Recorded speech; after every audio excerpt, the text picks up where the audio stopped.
ಬಂಧುಗಳೇ, ಇವತ್ತಿನ ಈ ವಿಡಿಯೋವನ್ನು ನಾನು ಬಾಬಾ ಸಾಹೇಬ್ ಅಂಬೇಡ್ಕರ್ ಅವರ ಪರಿನಿಬ್ಬಾಣದ ಪ್ರಯುಕ್ತ ಮಾಡ್ತಾ ಇದ್ದೀನಿ. ಇವತ್ತು ಬಾಬಾ ಸಾಹೇಬ್ ಅಂಬೇಡ್ಕರ್ ಅವರ ಪರಿನಿಬ್ಬಾಣ ದಿನ ಡಿಸೆಂಬರ್ 6. ಬಾಬಾ ಸಾಹೇಬ್ ಅಂಬೇಡ್ಕರ್ ಅವರು ನಮ್ಮನ್ನಾಗಲಿ ಇಂದಿಗೆ 68 ವರ್ಷಗಳ ಕಾಲ ಆಯಿತು. ಬಾಬಾ ಸಾಹೇಬ್ ಅಂಬೇಡ್ಕರ್ ಅವರ ಹೋರಾಟದ ಪ್ರತಿಫಲವಾಗಿ ಭಾರತ ದೇಶದ ಬಹುಜನರು ಅಂದರೆ ಬಹುಸಂಖ್ಯಾತರು, ರೈತರು, ಮಹಿಳೆಯರು, ಅಸ್ಪೃಶ್ಯರು, ಶೂದ್ರರು, ಅತಿಶೂದ್ರರು ಅಂತ ಏನು ಕರಿತೀವಿ, ಬಹುಸಂಖ್ಯಾತ ಜನಸಂಖ್ಯೆ, ಈ ಬಹುಸಂಖ್ಯಾತ ಜನಸಂಖ್ಯೆಯ ಮಾನವ ಹಕ್ಕುಗಳನ್ನು ತಂದುಕೊಟ್ಟಂಥ ಮಾನವ ಹಕ್ಕುಗಳ ಮಹಾಶಿಲ್ಪಿ, ಕೇವಲ ಸಂವಿಧಾನದ ಶಿಲ್ಪಿ ಅಲ್ಲ, ಮಾನವ ಹಕ್ಕುಗಳ ಮಹಾಶಿಲ್ಪಿ ಬಾಬಾ ಸಾಹೇಬ್ ಅಂಬೇಡ್ಕರ್ ಅವರ ಹೋರಾಟದ ಪ್ರತಿಫಲವಾಗಿ ಇವತ್ತು ಈ ಬಹುಜನ ಸಮಾಜ ಏನೆಲ್ಲ ಅಧಿಕಾರವನ್ನು ಅನುಭವಿಸ್ತಿದೆಯೋ ಅದೆಲ್ಲವೂ ಅವರ ಕೊಡುಗೆಯಾಗಿದೆ. ಹಾಗಾಗಿ ಬಾಬಾ ಸಾಹೇಬ್ ಅಂಬೇಡ್ಕರ್ ಅವರನ್ನು ಇವತ್ತು ನಾವು ಸ್ಮರಿಸ್ತೇವೆ.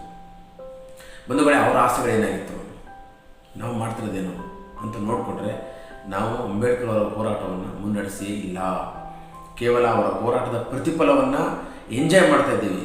ಆದರೆ ಯಾವತ್ತಿಗೂ ಅವರ ಹೋರಾಟವನ್ನು ಮುನ್ನಡೆಸುವಂಥ ಕೆಲಸವನ್ನು ನಾವು ಮಾಡಿಲ್ಲ.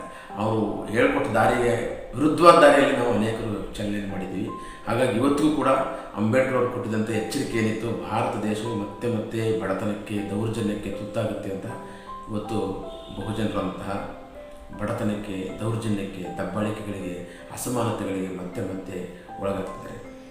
ಬಂಧುಗಳೇ, ಬಾಬಾ ಸಾಹೇಬ್ ಅಂಬೇಡ್ಕರ್ ಅವರು ಡಿಸೆಂಬರ್ 5ನೇ ತಾರೀಕು ತಮ್ಮ ಸೆಕ್ರೆಟರಿಗೆ, ಆಪ್ತ ಸಹ ಕಾರ್ಯದರ್ಶಿಯಾಗಿದ್ದಂಥ ನಾನಕ್ ಚಂದ್ ರತ್ತು ಅವ್ರ ಹತ್ರ ಹೇಳ್ತಾರೆ, ಮಾತು ಹೇಳ್ತಾರೆ ಅವರು ಬಾಬಾ ಸಾಹೇಬ್, ನನ್ನ ಜನಗಳಿಗೆ ಹೋಗಿ ಹೇಳು, ನೀನು ಈ ಹೋರಾಟವು ಸಾಮಾನ್ಯವಾಗಿರಲಿಲ್ಲ, ಅಸಾಮಾನ್ಯವಾದಂಥ ಹೋರಾಟವನ್ನು ನಾನು ಒಬ್ಬನೇ ಮಾಡಿದ್ದೀನಿ ನಿಮಗೋಸ್ಕರ.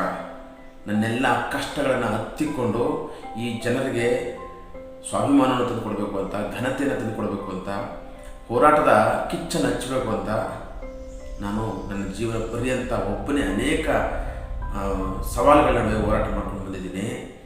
ಇಲ್ಲಿ ತನಕ ಕಷ್ಟಪಟ್ಟು ನನ್ನ ಈ ಹೋರಾಟದ ವಿಮೋಚನಾ ರಥವನ್ನು ಎಳ್ಕೊಂಡು ಬಂದಿದ್ದೀನಿ. ನಿಮಗೆ ಸಾಧ್ಯವಾದರೆ ಈ ಹೋರಾಟದ ರಥವನ್ನು ಮುನ್ನಡೆಸಿ, ಸಾಧ್ಯವಾಗಲಿಲ್ಲ ಅಂದರೆ ಅಲ್ಲೇ ಬಿಟ್ಟುಬಿಡಿ. ಆದರೆ ಯಾವುದೇ ಕಾರಣಕ್ಕೂ ನನ್ನ ಹೋರಾಟದ ರಥವನ್ನು ಹಿಂದೆ ಹೋಗೋಕ್ಕೆ ಬಿಡಬೇಡಿ. ಇದು ಎಚ್ಚರಿಕೆ ಮಾತು. ಯಾಕೆಂದರೆ ಅವತ್ತಿದ್ದಂಥ ಅಷ್ಟೊಂದು ವಿರೋಧಗಳ ನಡುವೆ ಅಂಬೇಡ್ಕರ್ ಅವರು ಭಾರತದ ಬಹುಜನರಿಗೆ ಮಾನವ ಹಕ್ಕುಗಳನ್ನು, ಮಾನವ ಘನತೆಯನ್ನು ತಂದುಕೊಟ್ಟರು. ಮತ್ತು ಇನ್ನೊಂದು ಮಾತು ಹೇಳ್ತಾರೆ ನಾನಕ್ ಚಂದ್ ರತ್ತು ಹತ್ರ, ಸಮುದಾಯಕ್ಕೆ ಹೇಳೋ ಮಾತು ಅದು. ನನ್ನ ಜನರಿಗೆ ಹೋಗಿ ಹೇಳೋದತ್ತು, you go and write on your walls that you shall be the rulers of this independent India. ಈ ಸ್ವತಂತ್ರ ಭಾರತವನ್ನು ಆಳುವಂಥ ವರ್ಗ ನೀವಾಗ್ತೀರಾ ಅಂತ ಕನಸನ್ನು ನಾನು ಬದುಕಿರುವಾಗಲೇ ಕಂಡಿದ್ದೆ. ಅದಾಗಲಿಲ್ಲ. ಆದರೆ ಇವತ್ತಿಗೂ ನಿಮ್ಮ ಗೋಡೆಗಳ ಮೇಲೆ ಬರೆದಿಟ್ಕೊಳ್ಳಿ ಅಂತ ಹೇಳೋರಿಗೆ ನನ್ನ ಜನ ಆಳೋ ವರ್ಗವಾಗ್ತಾರೆ ಅಂತ ಅನ್ನೋದು ಸಮುದಾಯಕ್ಕೆ ಕೊಟ್ಟಂಥ ಮಾತು. ಆದರೆ ಇಡೀ ದೇಶಕ್ಕೆ ಅವರ ಕೊನೆಯ ಭಾಷಣ ಕಾನ್ಸ್ಟಿಟ್ಯೂಂಟ್ ಅಸೆಂಬ್ಲಿಯಲ್ಲಿ ಮಾತಾಡುವಂಥ ಭಾಷಣದಲ್ಲಿ ಹೇಳ್ತಾರೆ, ಭಾರತ ದೇಶವು ಯಾವತ್ತೂ ತನ್ನ ಜಾತಿ, ಮತ, ಧರ್ಮಗಳನ್ನು ಮೀರಿ ನಾವೆಲ್ಲರೂ ಭಾರತೀಯರು ಅನ್ನುವಂಥ ಆಲೋಚನೆ ಬರುತ್ತೋ ಅವತ್ತು ಮಾತ್ರವೇ ಈ ಸಂವಿಧಾನ ಅರ್ಥಪೂರ್ಣವಾಗಿ ಜಾರಿಯಾಗುತ್ತೆ, ಅವತ್ತು ಮಾತ್ರವೇ ಈ ದೇಶದ ಸ್ವಾತಂತ್ರ್ಯಕ್ಕೆ ಅರ್ಥ ಬರುತ್ತೆ. ಇಲ್ಲದೆ ಹೋದರೆ ನಾವು ನಮ್ಮ ಜಾತಿ, ಮತ, ಧರ್ಮಗಳಿಗೆ ಪ್ರಾಶಸ್ತ್ಯ ಕೊಟ್ಟು ಅದನ್ನೇ ಒತ್ತು ಮೆರೆಸಿದ್ರೆ ಈ ದೇಶವು ಮತ್ತೊಮ್ಮೆ ತನ್ನ ಸ್ವಾತಂತ್ರ್ಯವನ್ನು ಕಳೆದುಕೊಳ್ಳುತ್ತೆ ಅನ್ನುವಂಥ ಎಚ್ಚರಿಕೆ ನಿಮಗಿರಬೇಕು ಅಂತ ಹೇಳಿದ್ರು. ಇದು ಬಾಬಾ ಸಾಹೇಬ್ ಅಂಬೇಡ್ಕರ್ ಅವರು ಇಡೀ ದೇಶಕ್ಕೆ ಕೊಟ್ಟಂಥ ಸಂದೇಶ. ಇಂತಹ ಅದ್ಭುತ ಸಂದೇಶವಾಹಕರಾಗಿ ಬಂದಂಥ ಮಹಾ ವಿಮೋಚಕ ಬಾಬಾ ಸಾಹೇಬ್ ಅಂಬೇಡ್ಕರ್ ಅವರು ನಮ್ಮನ್ನೆಲ್ಲ ಆಗಲಿದ ದಿನ ಈ ಡಿಸೆಂಬರ್ 6. ಇವತ್ತು ಇಡೀ ಬಹುಜನ ಸಮಾಜ ಅವರನ್ನು ಸ್ಮರಿಸುತ್ತೆ. ಬಾಬಾ ಸಾಹೇಬರಂಥ ಬಹುದೊಡ್ಡ ವಿಮೋಚಕನನ್ನು ನಾವು ಕಳ್ಕೊಂಡ್ವಿ ಅಂತ. ಆದರೆ ಇವತ್ತು ಇದೇ ಕಾಂಟ್ರಾಡಿಕ್ಟರಿಯಾಗಿ ಸಂಘ ಪರಿವಾರ ಅಂಬೇಡ್ಕರ್ ಅವ್ರ ಬಗ್ಗೆ ಅತ್ಯಂತ ಹೆಚ್ಚಿನ ಪ್ರೀತಿಯನ್ನು ಈಗೀಗ ತೋರಿಸ್ತಾ ಇದೆ. ಅದು ಕೇವಲ ವೋಟ್ ಬ್ಯಾಂಕ್ಗೋಸ್ಕರ. ಆದರೆ ಇದೇ ಸಂಘ ಪರಿವಾರ ಬಾಬಾ ಸಾಹೇಬ್ ಅಂಬೇಡ್ಕರ್ ಅವರ ಪರಿನಿಬ್ಬಾಣದ ದಿನವನ್ನೇ ಬಾಬ್ರಿ ಮಸೀದಿ ಒಡೆಯೋದಕ್ಕೆ ಬೆಳೆಸ್ಕೋತು. ಇದೇ ಡಿಸೆಂಬರ್ 6ನೇ ತಾರೀಕು ಬಾಬ್ರಿ ಮಸೀದಿಯನ್ನು ಸಂಘ ಪರಿವಾರದವರು ಹೊಡೆದಾಕಿದರು. ಮತ್ತು ಹೊಡೆದಾಕಿದ ಪ್ರತಿ ವರ್ಷವೂ, ಆನಂತರದ ಪ್ರತಿ ವರ್ಷವೂ ಸಂಘ ಪರಿವಾರ ಡಿಸೆಂಬರ್ 6 ವಿಜಯೋತ್ಸವದ ದಿನವನ್ನು ಆಚರಿಸುತ್ತೆ. ನೋಡಿ, ಬಹುಜನರಿಗೆ ಶೋಕ ದಿನ ಆಗಿರ್ತಕ್ಕಂಥದ್ದು ಸಂಘ ಪರಿವಾರಕ್ಕೆ ವಿಜಯೋತ್ಸವದ ದಿನ ಆಗಿದೆ. ನೋಡಿ, ಎಲ್ಲಿಂದ ಎಲ್ಲಿಗೆ ಇವರ ತಾತ್ವಿಕ ನಿಲುವುಗಳು. ಇದು ರಾಜಕೀಯ, ಮಾತಾಡಲೇಬೇಕು. ಆಮೇಲೆ ಬಾಬಾ ಸಾಹೇಬ್ ಅಂಬೇಡ್ಕರ್ ಅವರ ಶವವನ್ನು ಬಾಂಬೆಗೆ ತರಬೇಕು ಅಂತ ತೀರ್ಮಾನ ಆಗುತ್ತೆ. ಅವರೆಲ್ಲ ಅಭಿಮಾನಿಗಳು ಮಾತಾಡ್ತಾರೆ. ಬಾಂಬೆಗೆ ತರಬೇಕಾದ್ರೆ ನಿಮಗೆ ಗೊತ್ತಿರಲಿ, ಇಡೀ ಭಾರತಕ್ಕೆ ಸಂವಿಧಾನ ಕೊಟ್ಟಂಥ ಸಂವಿಧಾನದ ಶಿಲ್ಪಿ ಇಡೀ ಭಾರತ ಜನರಿಗೆ ಘನತೆಯನ್ನು ತಂದುಕೊಟ್ಟಂಥ, ಮಾನವ ಹಕ್ಕುಗಳನ್ನು ತಂದುಕೊಟ್ಟಂಥ ಮಾನವ ಹಕ್ಕುಗಳ ಮಹಾಶಿಲ್ಪಿಗೆ ಅವರ ಅಕೌಂಟಲ್ಲಿ, ಅಂದರೆ ದೆಹಲಿಯಿಂದ ಬಾಂಬೆಗೆ ತೊಗೊಂಡು ಬರೋದಕ್ಕೆ ಅವರ ಅಕೌಂಟಲ್ಲಿ ಇದ್ದು ಕೇವಲ 224 ರೂಪಾಯಿ. ಬರೀತಾರೆ ರತ್ತು ಅವರು ಬರೆದಿರ್ತಕ್ಕಂಥ ಪುಸ್ತಕ ಒಂದಿದೆ, the last few years of doctor Ambedkar ಅಂತ. ಈ ಪುಸ್ತಕವನ್ನು ಕನ್ನಡದಲ್ಲಿ ಡಾಕ್ಟರ್ ಜೆ ವಿಜಯ ನರಸಿಂಹ ಅವರು ಅದನ್ನು ಬಾಬಾ ಸಾಹೇಬ್ ಅಂಬೇಡ್ಕರ್ ಅವರ ಕೊನೆಯ ದಿನಗಳು ಅಂತ ಟ್ರಾನ್ಸ್ಲೇಟ್ ಮಾಡಿದ್ದಾರೆ. ಅದ್ಭುತವಾದಂಥ ಪುಸ್ತಕ. ಅಂಬೇಡ್ಕರ್ ಅವರ ಕೊನೆಯ ದಿನಗಳನ್ನ ಸಂಪೂರ್ಣವಾಗಿ ನಾನಕ್ ಚಂದ್ರ ರತ್ತು ಅವರು ದಾಖಲಿಸಿದ್ದಾರೆ. ಈ ಪುಸ್ತಕವನ್ನು ಪ್ರತಿಯೊಬ್ಬರು ಓದಬೇಕು. ಈ ಪುಸ್ತಕದ ಪ್ರತಿಗಳು ಕನ್ನಡದಲ್ಲಿ ನಮ್ಮ ಹತ್ರ ಇದೆ, ಇಂಗ್ಲೀಷಲ್ಲಿ ಅಮೆಜಾನಲ್ಲಿ ಸಿಗುತ್ತೆ. ಓದಿ ಅದನ್ನ. ಅವರು ಎಷ್ಟೆಷ್ಟು ಸಂದೇಶಗಳನ್ನ, ಎಷ್ಟು ಹರಿಬರಿಯಲ್ಲಿ ಅಂಬೇಡ್ಕರ್ ಅವರು ತಮ್ಮ ಕೊನೆಯ ದಿನಗಳು ಬಂದ್ಬಿಡ್ತಾ ಗೊತ್ತಾಗಿ ಬಹುಶಃ ಎಲ್ಲ ಥರದ ಕೆಲಸ ಕಾರ್ಯಗಳನ್ನ ಬಹಳ ತೀವ್ರವಾಗಿ ಮಾಡ್ತಾರೆ. 1950ರಿಂದ ಆಚೆಗೆ, ಅಂದರೆ ಆವಾಗ ರಾಜಕಾರಣದಲ್ಲಿ ಸೋಲಾಗಿರುತ್ತೆ ಅವರಿಗೆ. 1952ರಲ್ಲಿ ಸೋಲಾದ ಮೇಲೆ ನಾನು ನನ್ನ ಜನರನ್ನು ಸಂಘಟಿಸುವ ಕೆಲಸ ಮಾಡಬೇಕು, ನನ್ನ ಎಲ್ಲ ಗ್ರಾಮಾಂತರ ಪ್ರದೇಶ ಜನರಿಗೆ ನಾನು ರೀಚ್ ಆಗಬೇಕು, ಮತ್ತು ಧರ್ಮವನ್ನು ಸಾಧ್ಯವಾದಷ್ಟು ಎಲ್ಲ ಕಡೆಗೆ ಹಬ್ಬುವಂತೆ ಎಲ್ಲರ ನಡುವೆ ನಿಂತು ಮಾತಾಡಬೇಕು ಅಂತ ತುಂಬ ರಿಗರಸ್ ಆಗಿ ಬಹಳ ಆಕ್ಟಿವ್ ಆಗಿ ಓಡಾಡ್ತಾರೆ ಅವರು. ಅವ್ರಿಗೆ ಎಷ್ಟೆಲ್ಲ ಕಷ್ಟಗಳಿದ್ದಾಗಿ ಅದನ್ನೆಲ್ಲವನ್ನು ನಾನಕ್ ಚಂದ್ರ ರತ್ತು ಅವರು ದಾಖಲಿಸ್ತಾರೆ. ಸೊ ಹೀಗೆ ಅಭಿಮಾನಿಗಳೆಲ್ಲ ಸೇರಿಕೊಂಡು ಹೇಗೋ ದುಡ್ಡನ್ನು ಹೊಂದಿಸಿ ಫ್ಲೈಟ್ ಮಾಡಿಕೊಂಡು ಬಾಂಬೆಗೆ ತೊಗೊಂಡು ಬರ್ತಾರೆ. ಬಾಂಬೆ ಬರೋಷ್ಟು ಲಕ್ಷಾಂತರ ಜನ, ಬಹುಶಃ ಭಾರತ ದೇಶದ ಯಾವುದೇ ನಾಯಕನಿಗೆ ಸೇರದಷ್ಟು ಜನ ಬಾಬಾ ಸಾಹೇಬರ ಅವತ್ತಿನ ಶೋಕದಲ್ಲಿ ಭಾಗಿಯಾಗ್ತಾರೆ. ಬಾಂಬೆಯ ದಾದರ್ನಲ್ಲಿ ಅವರನ್ನು ಬುದ್ಧ ಧರ್ಮದ ಪ್ರಕಾರವಾಗಿ ಚಿತೆಗೇರಿಸ್ತಾರೆ. ಮತ್ತು ಇಡೀ ಸಂಸ್ಕಾರ ಸಂದರ್ಭದಲ್ಲಿ ಬುದ್ಧನ ಶ್ಲೋಕಗಳನ್ನ ಚಾಂಟಿಂಗ್ ಮಾಡ್ತಾರೆ. ಅದನ್ನು ಇವತ್ತು ಚೈತ್ಯ ಭೂಮಿ ಅಂತ ಕರೀತಾರೆ. ಬಾಬಾ ಸಾಹೇಬ್ ಅಂಬೇಡ್ಕರ್ ಅವರು ಪರಿನಿಬ್ಬಾಣ ಹೊಂದಿ ಅವರನ್ನು ಚಿತಾಭಸ್ಮ ಮಾಡಿದಂಥ ಜಾಗವನ್ನು ಚೈತ್ಯ ಭೂಮಿ ಅಂತ ಕರೀತಾರೆ.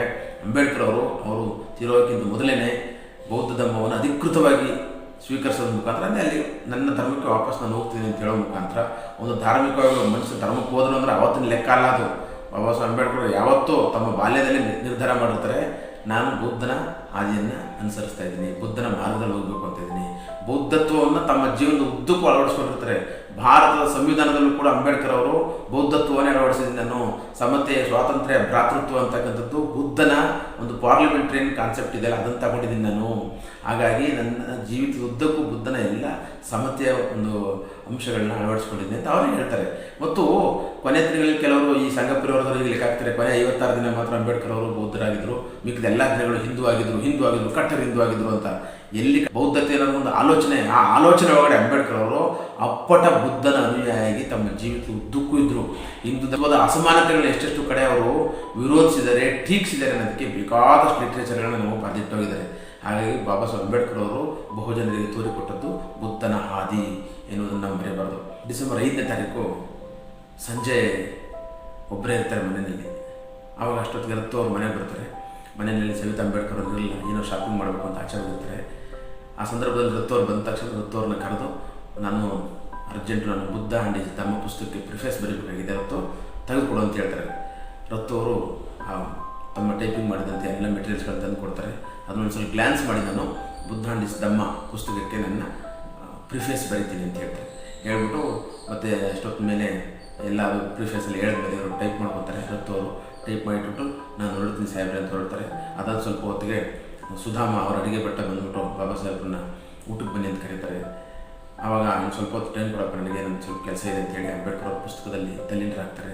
ಪುಸ್ತಕಗಳನ್ನ ಓದ್ಬಿಟ್ಟ ಮೇಲೆ ಮತ್ತೆ ಸುಧಾಮ ಬಂದು ಊಟಕ್ಕೆ ಕರೀತಾನೆ, ಸಾಹೇಬ್ರೆ ಊಟಕ್ಕೆ ಬನ್ನಿ ಅಂತ. ಅವಾಗ ಮತ್ತೆ ಎದ್ದು ಹೋಗ್ತಾರೆ. ಎದ್ದೋಗಿ ಸ್ವಲ್ಪ ಏನಾದರೂ ಗಂಜಿ ಇದು ಕೊಡಪ್ಪ ಅಂತೇಳಿ ಗಂಜಿನ ತೊಗೊಂಡು ಅವತ್ತು ಕುಡ್ಕೊಂಡು ಮಲಿಕತ್ತಾರೆ. ಬೆಳಗಿನ ಜಾವ 6ನೇ ತಾರೀಕು ಅಷ್ಟೊತ್ತಿಗೆ ಸವಿತಾ ಅಂಬೇಡ್ಕರ್ ಅವರು ಫೋನ್ ಮಾಡ್ತಾರೆ ನಾನಕ್ ಚಂದ್ರ ರತ್ತು ಓಡಿ ಬರ್ತಾರೆ. ಬರೋಷ್ಟರಲ್ಲಿ ಅಂಬೇಡ್ಕರ್ ಅವರು ಎಷ್ಟೊತ್ತಲ್ಲಿ ಅವರು ಪ್ರಾಣ ಪಕ್ಷಿ ಆರೋಗ್ಯದ್ದು ಗೊತ್ತಿಲ್ಲ. ಆದರೆ ಅಂಬೇಡ್ಕರ್ ಅವರು ಚಿರನಿದ್ರೆಗೆ ಜಾರಿರ್ತಾರೆ. ಚಿರನಿದ್ರೆಗೆ ಜಾರುವ ಸಂದರ್ಭದಲ್ಲಿ ಕೂಡ ಅವರು ತಮ್ಮ ಹಸ್ತವನ್ನು ಬುದ್ಧ ಆ್ಯಂಡ್ ಹಿಸ್ ಧಮ್ಮದ ಪುಸ್ತಕದ ಮೇಲೆ ಇಟ್ಕೊಂಡಿರ್ತಾರೆ. ಅಂದರೆ ಅಂಬೇಡ್ಕರ್ ಅವರು ತಾವು ಹೋಗುವ ಮುಂಚೆ, ತಾನು ನಿರ್ಗಮಿಸುವ ಮುಂಚೆ ನನ್ನ ಜನರಿಗೆ ಒಂದು ಧರ್ಮದ ಹಾದಿಯನ್ನು ತೋರಿಸಬೇಕು, ಸಮಾನತೆಯನ್ನು ಸಾರುವಂಥ ಧರ್ಮದ ಹಾದಿಯನ್ನು ತೋರಿಸಬೇಕು, ಮತ್ತು ನನ್ನ ಜನರಿಗೆ ಇನ್ಸ್ಟಿಟ್ಯೂಷನ್ಸ್ಗಳನ್ನ ಮಾಡಿದ್ರು. ಅವರು ನನ್ನ ಜನರಿಗೆ ನಾನು ಏನನ್ನು ಪಾಠ ಮಾಡಬೇಕು ಅಂದರೆ ಏನನ್ನು ಹೇಳ್ಕೊಡ್ಬೇಕು, ಸಂದೇಶ ಕೊಡಬೇಕು ಅಂತಂದರೆ ನಾನು ಇನ್ಸ್ಟಿಟ್ಯೂಷನ್ಸ್ ಮಾಡಿದರು. ಸಿದ್ಧಾರ್ಥ ಇನ್ಸ್ಟಿಟ್ಯೂಷನ್ ಮಾಡಿದರು ಅವರು, ಮತ್ತು ಮಿಲಿಂದ ಇನ್ಸ್ಟಿಟ್ಯೂಷನ್ ಮಾಡಿದರು, ಮತ್ತು ಜೊತೆಗೆ ಒಂದು ರಾಜಕೀಯ ಇನ್ಸ್ಟಿಟ್ಯೂಷನ್ ಕೂಡ ಮಾಡಿದರು. ಸೊ ಹೀಗೆ ಎಲ್ಲ ಥರದ ರಾಜಕೀಯವಾಗಿ ಅವರಿಗೆ ಬಿಡುಗಡೆಗೆ ಒಂದು ಸ್ವತಂತ್ರ ಪಕ್ಷವನ್ನು, ಸ್ವತಂತ್ರ ವಿದ್ಯಾಸಂಸ್ಥೆಗಳನ್ನು, ಸ್ವತಂತ್ರವಾದಂಥ ಹಾದಿಯನ್ನು ಹೇಗೆ ನೀವು ಸ್ವಾಭಿಮಾನದ ಮುಖಾಂತರ ಕಂಡುಕೋಬೇಕು ಅಂತ ಅಂಬೇಡ್ಕರ್ ಅವರು ಎಲ್ಲ ರೆಡಿ ರೆಕನರಾಗಿ ಹಾದಿಯನ್ನು ನಮಗೆ ತೋರಿಸ್ಕೊಟ್ರು. ಬಹುಜನ ಸಮಾಜ ತನ್ನ ವಿಮುಕ್ತಿಯನ್ನು ಪಡ್ಕೋಬೇಕು ಅಂದರೆ ಅಂಬೇಡ್ಕರ್ ಅವರು ತೋರಿಸ್ಕೊಟ್ಟಂಥ ಈ ಮಾರ್ಗದಲ್ಲಿ ಮಾತ್ರವೇ ಹೋಗಬೇಕು. ಇದು ನಾವು ಅಂಬೇಡ್ಕರ್ ಅವರ ಪರಿನಿಬ್ಬಾಣ ದಿನ ಆಗಲಿ, ಜಯಂತಿ ದಿನ ಆಗಲಿ ಮಾಡುವಂಥ ಒಂದು ಶಪಥ ಏನು ಅಂತಂದರೆ, ಅವ್ರು ಹಾಕಿಕೊಟ್ಟಂಥ ಮಾರ್ಗದಲ್ಲಿ ನಾವು ನಡೆಯುವಂಥದ್ದು.